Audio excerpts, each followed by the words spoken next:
Baik, selamat pagi Ibu-Ibu. Pagi, Bu. Jadi terima kasih atas waktu yang telah diberikan kepada saya dan terima kasih karena sudah memberikan izin kepada saya untuk datang ke rumah Ibu-Ibu dan berkumpul di rumah Ibu-Ibu. Sebelum lanjut, alangkah baiknya kita melakukan doa terlebih dahulu agar acara penyuluhan kali ini bisa berjalan dengan lancar. Baik, doa saya pimpin, berdoa menurut agama dan kepercayaan masing-masing, berdoa dimulai. Baik, berdoa dapat diakhiri. Baik Ibu-Ibu, sebelum lanjut ke materi, alangkah baiknya kita perkenalan terlebih dahulu ya, karena kalau tidak kenal maka tidak sayang. Jadi perkenalkan, nama saya Nikoma Erika Laksmi, mahasiswa Kebidanan Uniksa. Di sini saya akan melakukan penyuluhan terkait dengan tugas yang diberikan oleh dosen.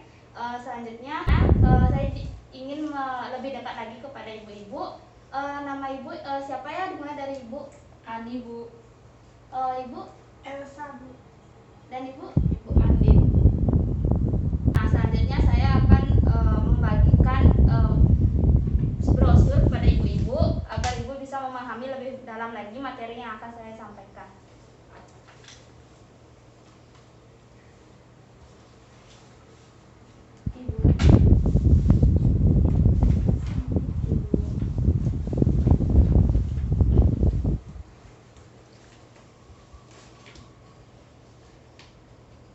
Baik, di sini saya akan menjelaskan terkait dengan stunting.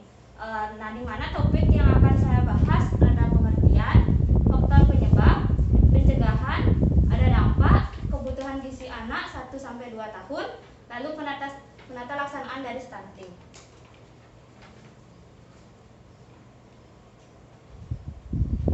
Nah, tujuan umum dari pelaksanaan penyuluhan kali ini yaitu tentang stunting pada anak. Diharapkan ibu dan keluarga dapat mengetahui dan memahami tentang faktor penyebab stunting serta mau melaksanakan penyuluhan dengan melakukan pencegahan dan menjaga gizi agar tetap seimbang kepada anak-anak ibu ya, khususnya ibu-ibu yang masih hamil dan akan melakukan perencanaan akan kehamilannya. Baik, adapun tujuan khusus di mana penyuluhan ini ibu-ibu diharapkan mampu mengetahui pengertian dari stunting, lalu yang kedua faktor penyebab dari stunting, adapun pencegahan dari stunting dan dampak dari stunting, lalu selanjutnya ada kebutuhan gizi anak umur 1 tahun sampai 2 tahun dan cara penata laksanaan dari stunting. Baik, sebelum lanjut ke pengertian, di sini ada yang mengetahui apa itu pengertian dari stunting? Belum, Ibu. Belum. Baik, sini saya akan jelaskan terkait dengan pengertian dari stunting. Pengertian stunting yaitu kondisi di mana balita memiliki panjang atau tinggi badan yang ukuran jika dibandingkan dengan umurnya itu sama dengan anak yang kerdil, itu yang sering disebut kebanyakan ibu-ibu atau keluarga di Indonesia ya, stunting itu namanya kerdil sering disebutnya. Selanjutnya, adapun faktor penyebab dari stunting. Yang pertama ada asupan makanan tidak seimbang, berkaitan dengan kandungan zat gizi dalam makanan yaitu karbohidrat, protein, lemak, mineral, vitamin, dan air. Selanjutnya ada riwayat berat badan lahir rendah atau BBLR. Dan yang ketiga itu riwayat penyakit. Selanjutnya yaitu ada dampak dari stunting. Stunting dapat mengakibatkan penurunan IQ ya ibu-ibu ya, sehingga prestasi belajar menjadi rendah dan tidak dapat melanjutkan sekolah. Bila mencari pekerjaan, peluang tes akan gagal dan tidak dapat pekerjaan yang baik yang berkaitan dengan penghasilan rendah dan tidak dapat mencukupi kebutuhan pangan dari keluarga. Karena itu, anak menderita stunting berdampak tidak hanya pada fisik yang lebih pendek saja, tetapi kecerdasan, produktivitas dan prestasinya kelak dewasa sehingga menjadi beban dari negaranya. Selain itu ada aspek dari estetika. Seorang yang tumbuh proporsional akan kelihatan lebih dari yang tubuhnya pendek. Nah, di sini itu kebanyakan pekerjaan akan diterima bagi anak-anak yang gizinya normal. Jadi untuk anak-anak yang gizinya kurang itu jarang diterima pekerjaannya. Jadi itu akan beban dari negara tersebut. Nah, ini contoh dari dampak dari stunting ya. Ibu bisa lihat jika anaknya kekurangan gizi gitu, kebutuhannya tidak cukup, seperti ini nanti kondisi dari anak-anaknya. Nah, di sini pun ada cara mencegah dari stunting. Sejak dini atau dalam kandungan, dengan cara melakukan pemenuhan kebutuhan zat gizi bagi ibu hamil. Nah, artinya di sini setiap ibu hamil harus mendapatkan makanan yang cukup sesuai dengan saran dari bidan atau dokter yang ibu-ibu kunjungi saat kehamilan. Lalu, nah selanjutnya itu ada MPASI Bu ya, dimana MPASI ini bayi diberikan sejak umur 6 bulan ke atas. Nah, tapi ASI juga tetap diberikan. Selain itu juga ada diberikan suplemen zat gizi berupa kapsul vitamin A saat baru lahir, lalu peningkatan pendidikan kepada orang tuanya, di mana orang tua juga harus perlu tumbuh kembang dari bayinya, apa aja yang harus diberikan kepada bayinya. Itu orang tua harus bisa belajar dari sekarang untuk mengetahui apa saja yang harus diperlukan untuk bayi. Adapun di sini kebutuhan gizi anak 1 tahun sampai 2 tahun, yaitu ketika memasuki usia 1 tahun, lalu pertumbuhan mulai melambat tapi perkembangan motoriknya meningkat. Anak mulai mengeksplorasi lingkungan sekitar dengan cara berjalan ke sana kemari, lompat, lari dan sebagainya. Namun pada usia ini anak juga mulai sering mengalami gangguan kesehatan dan rentan terhadap penyakit infeksi seperti ISPA dan diare, sehingga anak butuh zat gizi tinggi dan gizi seimbang agar tumbuh kembangnya optimal. Pada usia ini ASI tetap diberikan. Nah, selanjutnya pada masa ini juga berikan juga makanan keluarga secara bertahap sesuai dengan kemampuan anak. Nah, di sini maksudnya seperti memberikan yang saya jelaskan tadi, yaitu MPASI. Di sini sudah bisa memberikan MPASI, di mana varian rasa atau makanan bisa dirubah-rubah sesuai dengan keinginan dari anaknya. Yang selanjutnya yaitu penata laksanaan stunting. Yang pertama itu ada kalsium, di mana fungsinya dari kalsium itu pembentukan tulang serta gigi, pembentukan darah dan kontraksi otot. Lalu bahan makanan sumber kalsium antara lain ada ikan teri kering, lalu belut, susu, keju dan kacang-kacangan.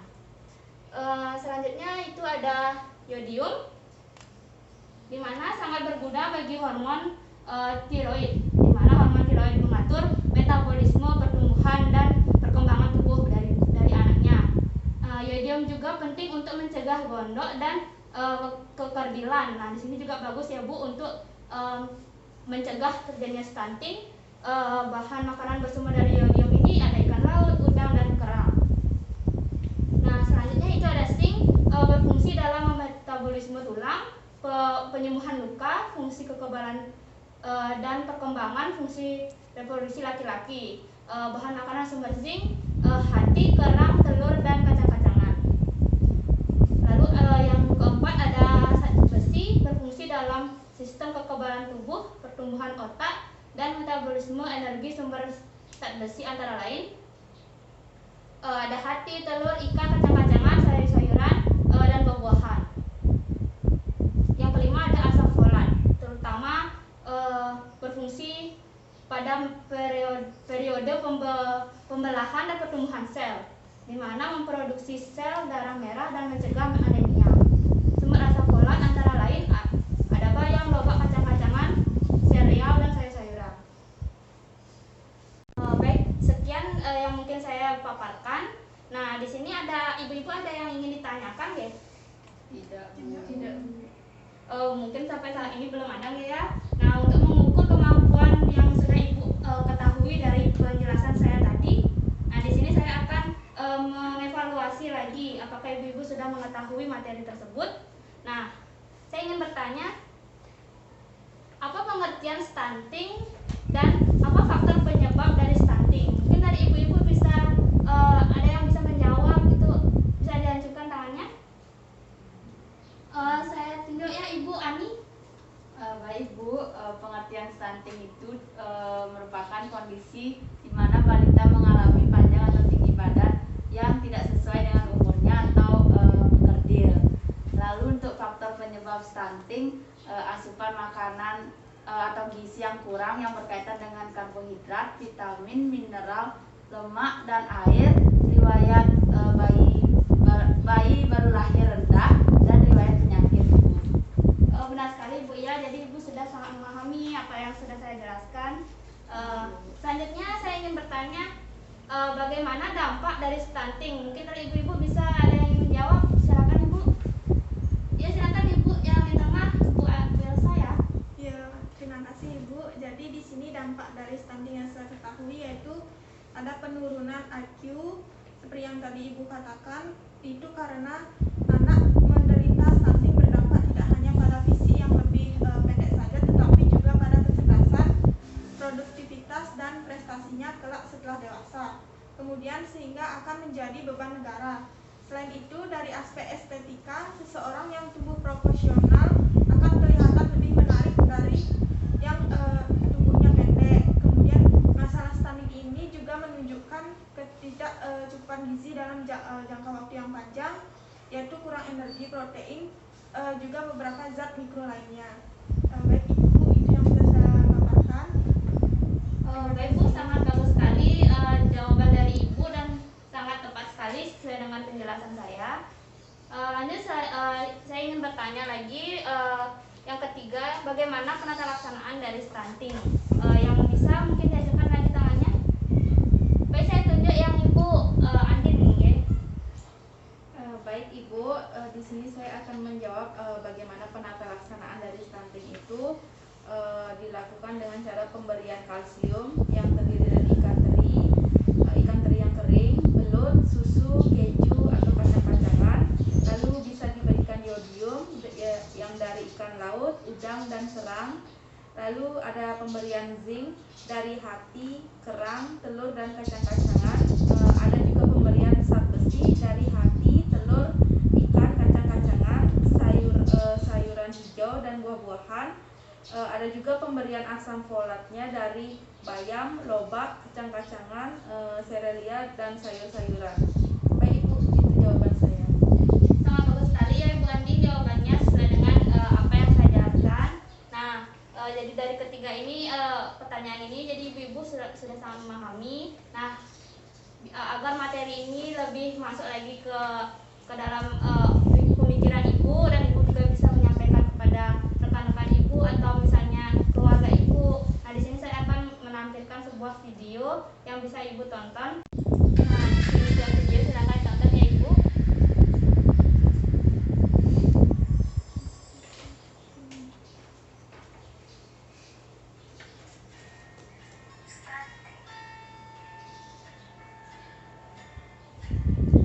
Apa itu stunting? Stunting adalah kondisi gagal tumbuh pada anak balita akibat asupan zat gizi yang kurang.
dan selalu menjaga kebersihan lingkungan.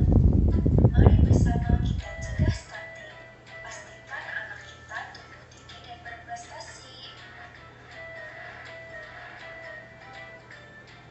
Pesan ini disampaikan oleh Puskesmas Projo dan Dinas Kesehatan Kabupaten Tangerang. Baik ibu-ibu, nah penampilan videonya sekian ya ibu. Di sini saya akan memberi kesimpulan.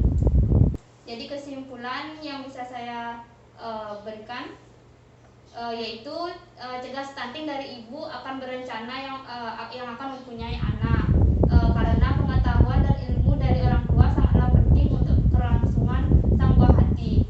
Jadilah orang tua yang bijak dan penuh rasa tanggung jawab. Nah di sini pengetahuan sangat diperlukan dari orang tua, karena kebutuhan dari gizi anak harus diperhatikan dari sekarang, di mana ibu-ibu harus tahu apa saja yang sudah boleh diberikan kepada anak dan apa yang belum, dan itu bisa disiapkan dari ibu dari kehamilan ibu gitu. Baik ibu-ibu, terima kasih atas waktunya yang sudah saya sita untuk melakukan penyuluhan ini. Semoga penyuluhan ini sangat bermanfaat untuk ibu-ibu dan keluarga, dan bisa ibu sampaikan juga ke saudara yang sedang hamil atau apa, mungkin bisa dijelaskan terkait dengan stunting, atau diingatkan kembali. Jadi saya ingin bertanya lagi, apakah ada yang ingin ditanyakan lagi? Ya, Bu. Baik, terima kasih ibu-ibu ya.